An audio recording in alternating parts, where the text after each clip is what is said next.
dogfish at the base of the tail in the neighborhood of the pelvic fins. In doing this, make a cut through the skin, grasp the cut edge with the fingers, and strip off a piece of skin without the further use of the knife. Trying to cut the skin from the body usually results in cutting into the muscles. After removing a considerable area of skin, note that the body is completely sheathed in a coat of muscles, the parietal muscles. So everything on the trunk, parietal. Okay, so from, where's the trunk? From here until the tail. Okay, trunk muscle yan. So medyo iba na rin dito sa tail part. So for the trunk, you have these bundles of muscles. And then, they consist of a series of zigzag myotomes separated from one another by white connective tissue partitions, the myosepta. Can you see the zigzag? Okay, and then these are the connective tissue, the myosepta. So the zigzag, or parang more of V. Okay, and if you will observe at the cross section, the myoseptum extends deep into the muscles. So the muscles are thrown into whirls. Parang umiikot. Why? Tight packing. Or is it for packing? For motion. So that mas flexible yung muscle because it's the one they use for moving, for swimming. Okay? Eh kung medyo strap-like lang yan or bundle-like, hindi sila makaka-flex like that. Okay? And then, in the middle of the side of the body, there is a white longitudinal line, the outer edge of the horizontal skeletonous septum, more briefly termed the lateral septum here. What do you call it externally? Lateral line. Galing. Okay, and then, this divides the myotomes into dorsal or apical portions and ventral or hypaxial portions. Okay. The apical muscles form the dorsal longitudinal bundles, which in the cross section will be these two bundles here. So anything above, or rather the apical is made up of this dorsal longitudinal bundles, which is just above the septum. Okay? You eat later tangigi steak. Makikita niyo yung taas, may dalawa. So yun yung dorsal longitudinal. Oo. And then, usually two in number, as can be seen in cross sections, which you can also see here in the hypaxial tail. muscles are also divisible into two bundles, a lateral one just below the lateral septum and easily distinguishable by its darker color, and the ventral longitudinal bundle, which in cross sections can be seen to be subdivided into bundles. Okay, so yung hypaxial naman would be made up of parang 3 sub-bundles.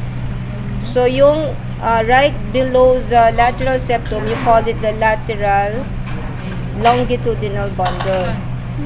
And the remaining two would be the ventral longitudinal bundle. So parang you have five bundles. Okay, arrange one on top of the other. Okay? So dalawa sa taas, you have the dorsal longitudinal, and tatlo, you have the lateral and two ventral longitudinal bundle.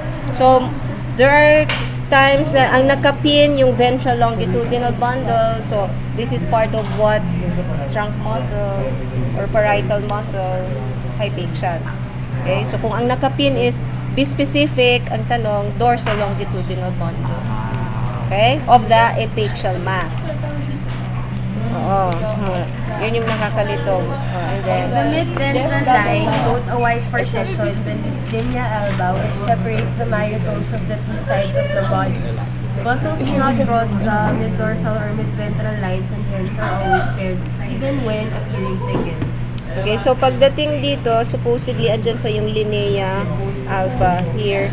Okay, but the skin is still there. So imagine a connective tissue running through the muscle. Okay, so yun yung linea alba. Ito, there's a portion pa there. Black siya. No, white. Ito, kita nyo to, yung parang depression there. Yan, so that's the linea alba inside. Sa tao, meron tayo niyan. Meron. Diba? Oo, meron tayo na. Lalo na kung sa girls, medyo dark siya because of melanin. Medyo obvious siya than in males. Okay, and then, Muscles do not, fin. okay, so Fin musculature. for the fin musculature, very easy lang. Strip off the skin from both surfaces of a pelvic fin, preferably in a female, as the muscles of the clasper introduce complications. Like this one. On the dorsal side of the fin, a mass of muscles will be seen extending into the fin. It originates on the fascia of the myotomes and on the iliac process of the pelvic girdle. Yeah. Ganito. Kasi here, parang Sira. but so it's either or whether pectoral, pelvic or pectoral, the muscle na sinasabi would be extending from the trunk into the fin. So these are the muscles here. Ito. Okay? Yan. So from here to here, fin muscles yan. So pelvic fin muscle, pectoral fin muscle. Or kung ito yung shark na ginamit, putol na yung fin. Ito. Here, can you see this set of muscle here? It's going to the fin, supplying the fin, making the bulk of the fin. So ito yung pectoral fin muscle. Wala. Okay? Now, for the fin muscles, dalawang set lang yan, dorsal and ventral. So you have, of course, here dorsal. So pectoral dorsal muscles. If you're asked for the actions, Adductor. okay, you can call them. You can also call them pectoral abductors, abduct, palayo. Okay, extensors or levators. Kasi ang action niya is to taas the fin.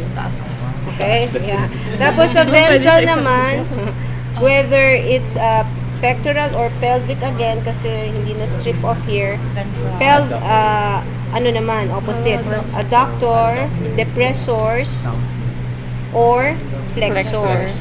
Okay, that's why if you notice sa mammals, dahil na-inherit nila, all the muscles of the dorsal limb are extensors, lahat sa ventral flexors.